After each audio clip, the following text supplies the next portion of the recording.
And why Nyerere? Because Nyerere was already being talked about as somebody who wanted integration of East Africa and who was fighting for the liberation of Southern Africa at that time. So therefore, when we are auditing Makerere in these 100 years and these other groups, the auditing should start with, did they understand, especially the social, when I come to the auditing, I will make a difference between science and the social sciences. These ones of Kasiate.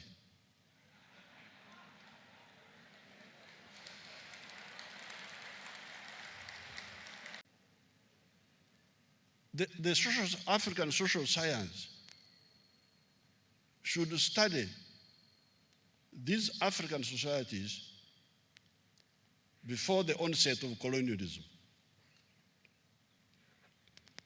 Why is it that when the foreigners came, they conquered us? Why? Kasiate needs to answer that. Apart from speaking on the microphone and so on, he needs to answer that. So when I read what Dr. Mwambutia and these others write here, I don't see quite that. What was it? Why was it? Because the Europeans came very slowly. The Europeans came here because of the problems they had in Europe.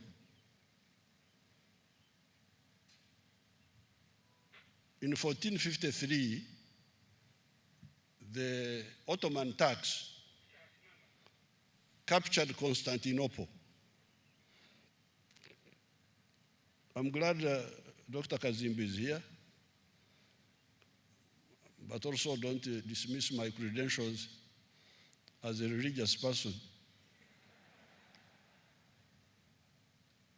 Those of you who say they are Christians would have read the book of the Acts of the Apostles. In that book, there's a man called St. Paul there, who was on the opposition, but he was converted to this side. And now he went through a place called Asia Minor. In the Bible, it's called Asia Minor. But if you go on the map now, you can't see Asia Minor. What was being called Asia Minor in the Bible is now Turkey. And those letters which St. Paul was writing to the Ephesians, where are the Ephesians? They are in Turkey. Ephesus is in Turkey. The Galatians, where is Galatia? Turkey. Some of the towns are in Greece, like Corinth, like Thessalonica, they're in Greece. Now, that area, which was originally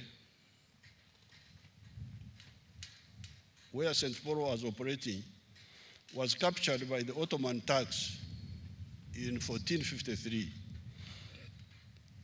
When the Ottoman Turks captured that place, they blocked the Europeans from going to the east.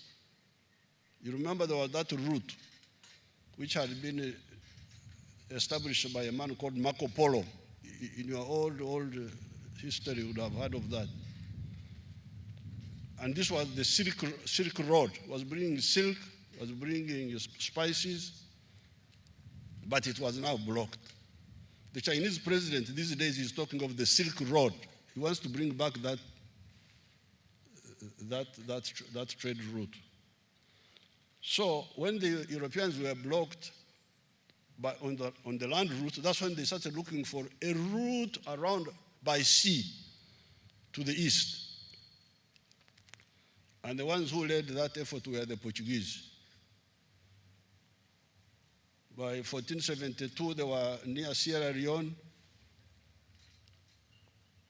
1482, a Portuguese man called Diego Cama got to where Angola is now. 1487, another Portuguese man called Bartholomew Diaz got to where Cape of Good Hope is now. And 1498, Vasco da Gama goes around South Africa and lands at Natal. That's why Natal is called Natal, because he arrived there on Christmas Day, 1498. And then he proceeded to Mombasa, and then he attacked Mombasa when he was going to India. Now, this is 1498. The Europeans were coming to the East African coast. And a rumor was coming. The problem, what I don't, because I belong to a clan which has been here all these times. And we know all those histories. But it is never taught in the school. They're just running around talking about small things. Man was a prophet. And he prophesied that you people, this land of yours will be taken by foreigners. Meaning Africa, meaning these parts which he knew.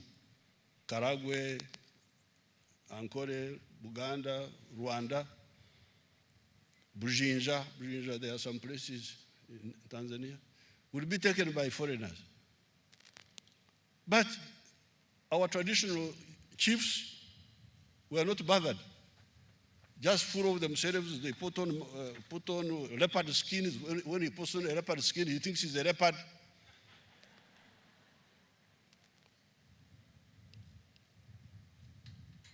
So you can imagine, Vasco da Gama passes by 1498. The first white man to come to Uganda here, you remember, was Huntington Speke, 1862. This is almost 400 years when the Europeans are coming, passing. Now, these chiefs here within Africa don't organize themselves to say, we hear there are some people who are coming, let's organize ourselves. No, they are just here full of themselves. And when they come, they capture all these fellows like grasshoppers. Some of them try to fight like cavalry. They can't. It was already too late. So, who has done that audit of that society? Now, meanwhile, this imbalance between Europe and Africa was not always there, because you have heard that God gave us the mandate, establish dominion over nature. Establishing dominion over nature means really understanding science. That's what it means. Be able to deal with the drought, be able to deal with the diseases, be able to deal with the floods. That's what establishing dominion over nature means in the Bible. And for us, in our NRM, we always teach our people that the primer, I heard somebody talking of socio-economic change. But what is the primer? The primer is the initiator of social change. The primer of social change, socio-economic change, is development of science and technology. When man invented fire, fire was invented 1.5 million years ago. You can imagine, man was here 4.5 million years ago, but fire was invented 3 million years after. Before that, there was no fire. And when fire was invented, it caused big changes in society. People could, before fire, people were sleeping in trees.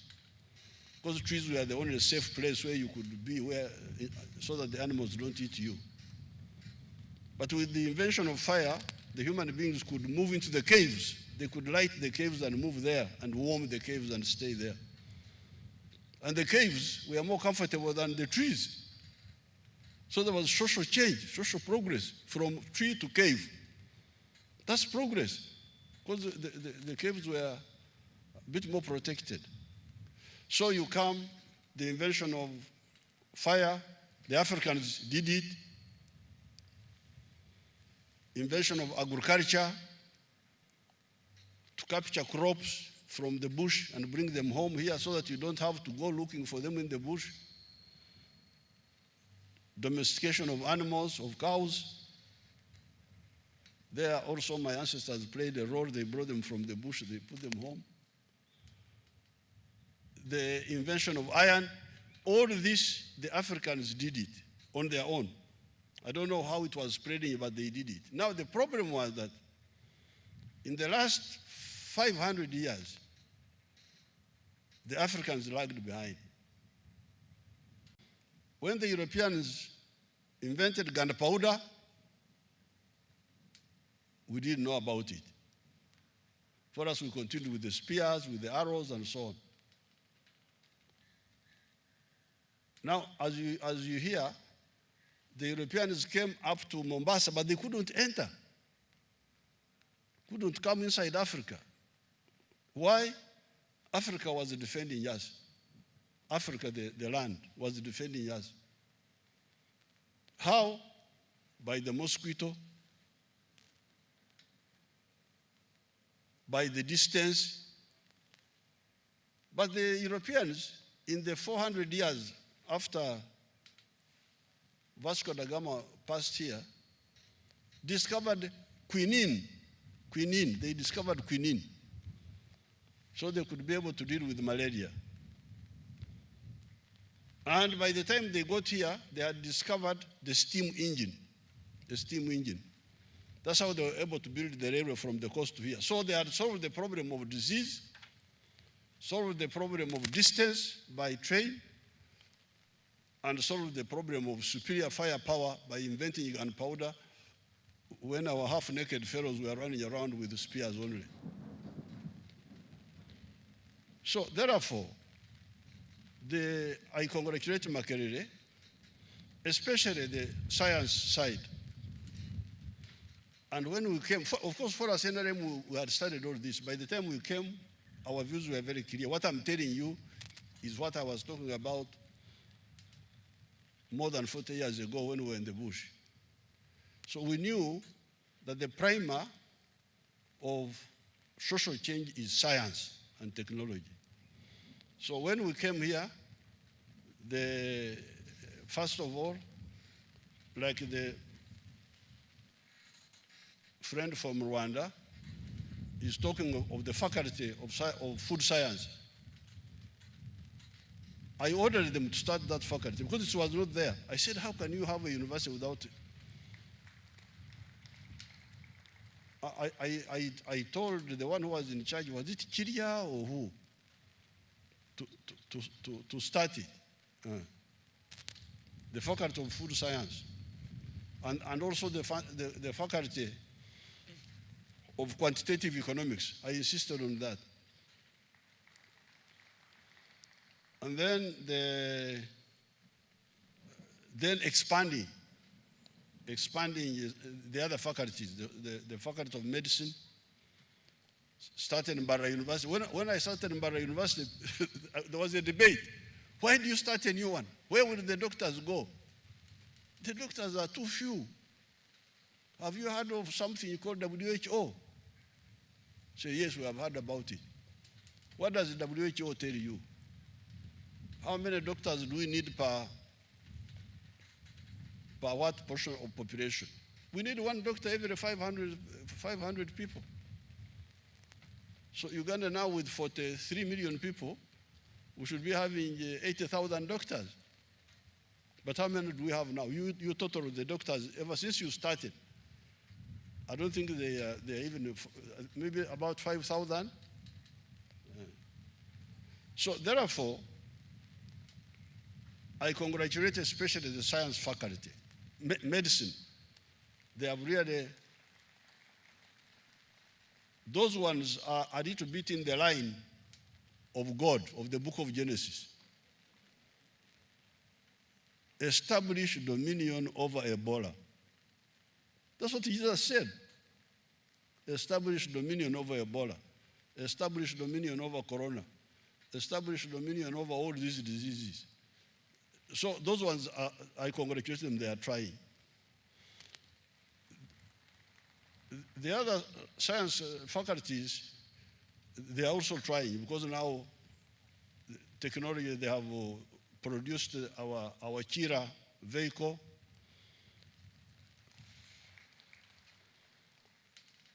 Dr. Mrango, food science, is busy with the bananas. They are actually trying. The science groups are trying. They are trying. But still, maybe you should help me. When somebody gets a Bachelor of Science in agriculture, the other day I was in Namlonge, and there were, our people were there from here, from Makerere. And there was cotton there. Cotton. I said, what do you get from cotton? They told me textiles. I said, oh, thank you. Cooking oil from the seed. I said, thank you. Of course, you can also get animal feed from the sitting cod cake. I said, I think it was a lady. Maybe she's also here. So I said, and she said, those are the ones I know. But me, who is a bushman, I know there's something in cotton which I have not mentioned. This is gunpowder.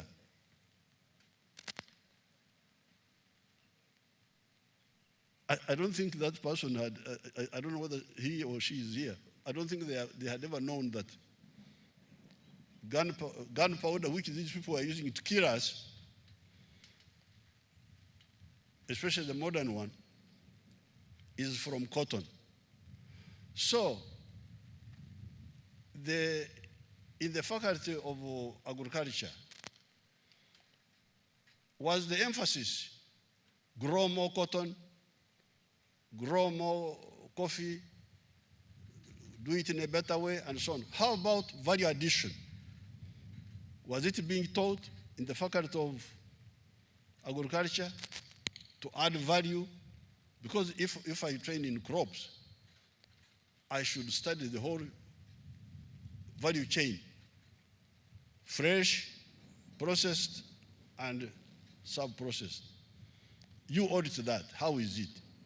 So therefore, with the science, definitely there is some progress, and that's why I have been pushing it. You remember I said 70% of the scholarships go to science. This has been going on for almost almost 20 years now. Recently, when I insisted on paying better science teachers, there was a big struggle, but I think we are moving. So science, we moved a bit. We are now going to move more decisively, and I would like to convince all of you that really science is the primer of all social change. If you don't deal with science, you may not even exist. You may even disappear from. If you go to Australia now, there are people they call Australians, but those are Europeans who came and found those indigenous people there. They are the main group there. The indigenous Australians are always, they are very miserable people. America, when you go to America, who are the Americans? Americans who are there now are Europeans. They lagged behind in science and technology. So therefore, either you disappear or you survive at the mercy of others.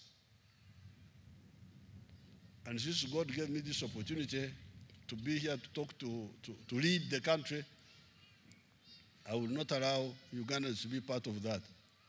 That's why I am insisting on science and technology. But coming to the social sciences,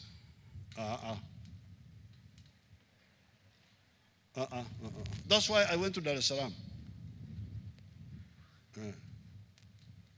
The social sciences,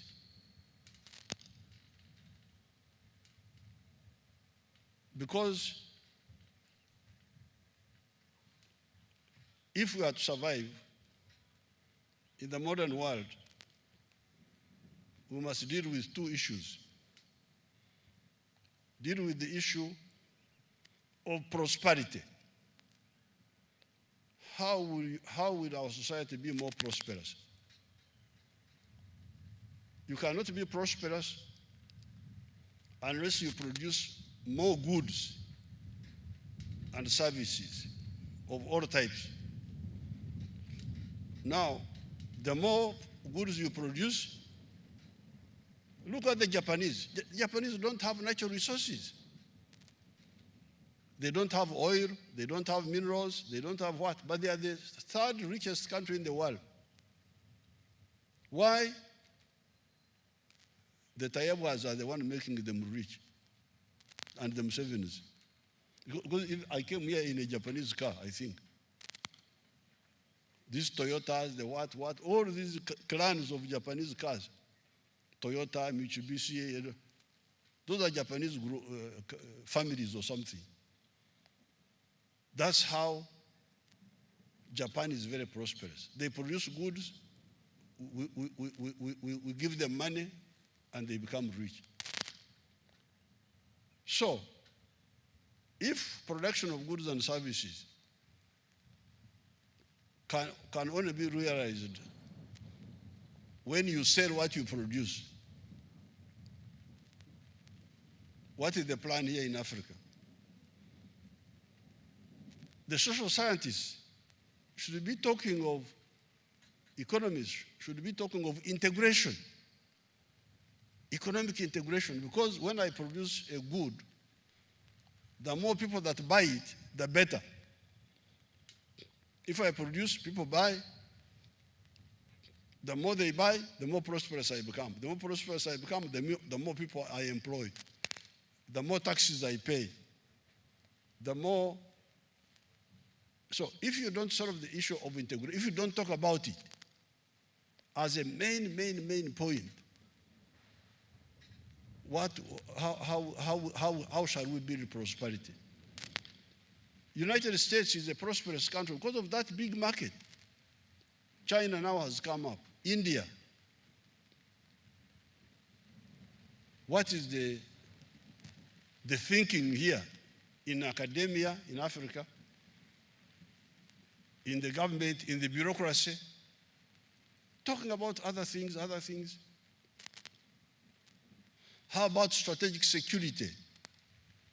How can you ensure security? Like what is going on now in Europe, the wars.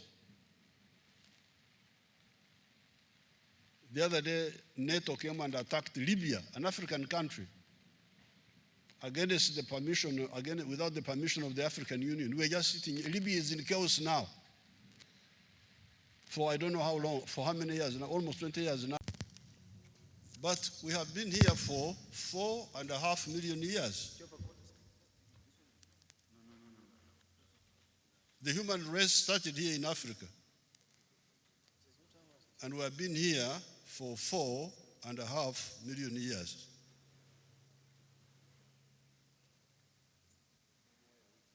How can the educational system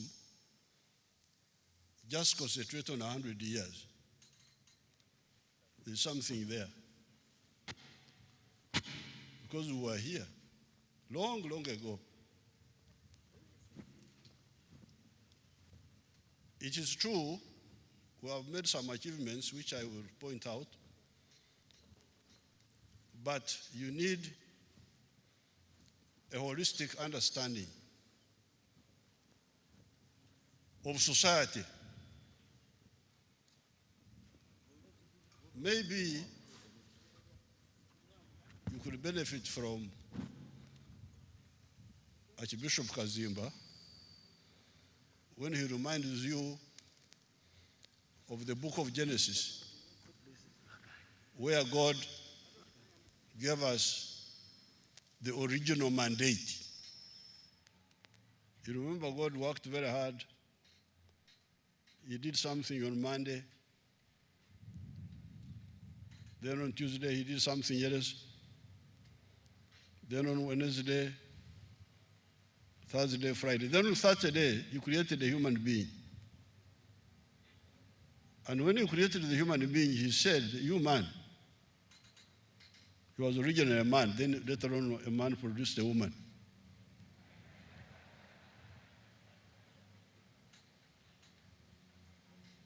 And he said, "You people, multiply and fill the earth." That one the Africans are doing very well.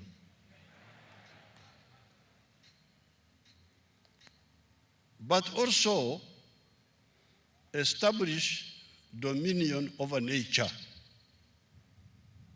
Because remember, God created man in his own image, different from all these other things he was creating. And then he said, because you are a small God, you are a little bit like me, establish dominion over nature. And that's where Professor Kagonyara, I want to thank him for his reinforcement. When he was speaking here, in my battle on behalf of science education, because what did that establishing dominion over nature means? What did it mean?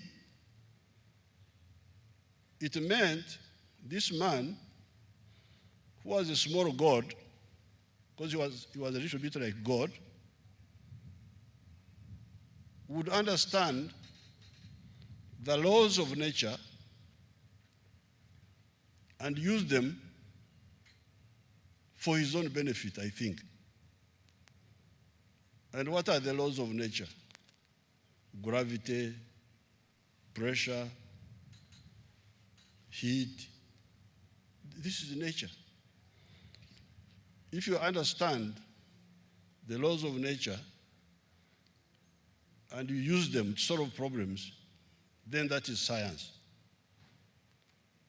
So therefore, in my presentation to the Amanya Mushega Commission, I will point out that the story of man is a long one.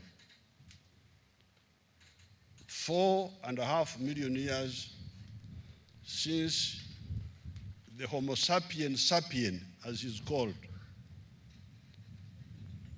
the wise man with the 3 characteristics: a superior brain, walking on 2 legs, bipedal, and having a hand which can hold and do things. This is the difference between man and all the other creatures. So therefore, this Makerere, this 1922,